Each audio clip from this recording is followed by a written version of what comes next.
கதையோட ஸ்டார்ட்டிங்லயே 3 வருஷம் கழிச்சு ஹீரோவோட வைஃப் பிரெக்னன்ட் ஆகுறாங்க. அது மட்டும் இல்லாம குடும்பமே சந்தோஷமா இருக்கும்போது, ஹீரோ இஎம்ஐ கட்ட கஷ்டமா இருக்கு. எனக்காக வேலைக்கு போகுறியா? அப்படின்னு வைஃப் கிட்ட கெஞ்சி கேட்க, புருஷனுக்காக அவங்க வேலைக்கு போறாங்க.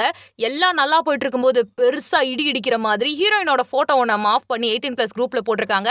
இந்த விஷயத்த ஹீரோவோட ஆபீஸ்ல வொர்க் பண்ற ஒருத்தனே சொல்ல, ஹீரோவுக்கு ஒண்ணுமே புரியல. சுக்கு நூறா உடைஞ்சு போறாரு. வைஃப்க்கு பிரெக்னன்சி ரொம்ப ரிஸ்க்னு வேற சொல்ல, இத பத்தி வைஃப்கே தெரியாம எப்படியாவது சார்ட் அவுட் பண்ணணும்னு ஃப்ரெண்டு கிட்ட ஷேர் பண்ணி சைபர் கிரைம் மூலமா ஃபுல்லா போட்டோலாம் டெலீட் பண்ணாலுமே ஹீரோவுக்கு இந்த தப்பெல்லாம் பண்ணது யாரு அப்படின்னு கண்டுபிடிக்கணும்னு ஒரே வெறியா இருக்கும். ஃப்ரெண்டு பேச்ச கேட்காம அந்த 18+ குரூப்ல இருக்கவங்களுக்கு பர்சனலா ஃபேக் ஐடியில மெசேஜ் பண்ணி கஸ்டம்களை சப்ளை பண்ற ஒரு புரோக்கரை தேடி போய் பார்த்து அவனை அடிச்சு மிரட்டி யாரா இதெல்லாம் பண்றதுன்னு கேட்டு தெரிஞ்சுக்கிறான்.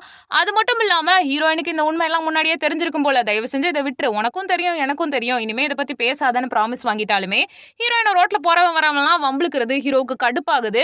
ஸோ ஒவ்வொருத்தனையும் பிடிச்சி போலீஸ் ஸ்டேஷன்ல கொடுக்குறான். அதே மாதிரி ஒரு ஃபேமஸான சினிமாக்காரனுமே இதுல மாட்டியிருப்பான் அந்த ஐடியை விற்கிறதுலாம். ஸோ அவனை பிடிச்சி ஒரு பொண்ணை வச்சு விசாரிக்கும் போது தான் அந்த கண்ணாடி போட்டவன் இருக்கான் இல்லையா, இவன் தான் ஹீரோயினா ஒரு நாள் கொரியர் ஆஃபீஸ்ல போட்டோ எடுத்தது தெரிய வருது. அவன் அப்பா மூலமாவே அந்த பையனை பிடிச்சி அவனோட கேர்ள் ஃப்ரெண்டோட போட்டோவை காட்டி மிரட்டி அவனை ட்ரெஸ்ஸே இல்லாம ரோட்ல நடக்க வச்சு வீடியோ எடுத்துட்டு இதெல்லாம் நீ ரியலைஸ் பண்ணணுன்றதுக்காகன்னு ஹீரோ சொல்றான். அந்த பையனோட கேர்ள் ஃப்ரெண்டு முதல்ல அந்த அக்கா கிட்ட மன்னிப்பு கேளு அப்படின்னு சொல்லிட்டு பிரேக்கப் பண்ணிட்டு போயிடா. கடுப்புல கத்து கத்துன்னு கத்தி ஹீரோ கூட சண்டை போட்டா ஹீரோயின் வந்து நிக்கிறாங்க. அந்த பையனுக்கு ஹீரோயினை ஃபேஸ் பண்ணவே முடியல. கண்ணத்துல பொலிர் நிறைஞ்சிட்டு தன்னோட புருஷன் கையை பிடிச்சி அவங்க நடந்து போறதோட படம் முடியுது.